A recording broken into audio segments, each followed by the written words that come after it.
Voici le Zoom Écho d'Europe 1 matin avec Axel de Tarlet. Bonjour Axel. Bonjour Bruce. Alors François Hollande a décidé de raboter le quotient familial pour les ménages aisés. Les Français les plus riches peuvent bien faire un effort pour remettre à flot la sécurité sociale, non? Eh bien, écoutez, c'est une pente dangereuse. Parce que c'est quoi la logique du quotient familial? C'est de faire en sorte que l'arrivée d'un enfant dans un foyer ne se traduise pas par une chute brutale du niveau de vie. Un enfant, ça coûte cher. Ouais. Et donc, si vous avez deux ménages qui gagnent la même chose, deux ménages qui ont le même revenu, eh bien, on va donner un petit coup de pouce fiscal au ménage qui a des enfants. C'est ça la politique familiale et c'est cette logique qui est écornée, au moins pour les plus riches. Oui, mais il faut faire des économies et il faut bien commencer quelque part. Bah, écoutez, avec cette mesure, on va économiser 1 milliard d'euros. Ouais. Le déficit de la France, c'est 80 milliards d'euros. Donc oui, on peut quand même se demander si c'était judicieux de commencer par là, parce que je peux vous donner des tas d'autres mesures d'économie plus pertinentes et qui rapportent plus. Comme quoi, par exemple?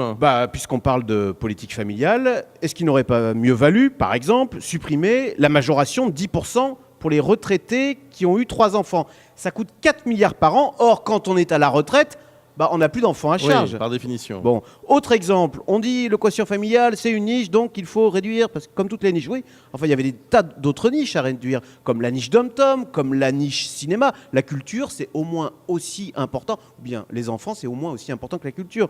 Mais bon, d'accord, mettons, on attaque la politique familiale, très bien, alors pas d'état d'âme. Maintenant, il faut abattre sans sourciller tous les privilèges, régimes spéciaux de retraite, niches fiscales abusives, doublant dans les administrations, et là, oui, on pourra dire que ça valait le coup de sacrifier le quotient familial. Axel de Tarlet, pas convaincu par la décision de François Hollande de raboter seulement le quotient familial. Merci beaucoup Axel.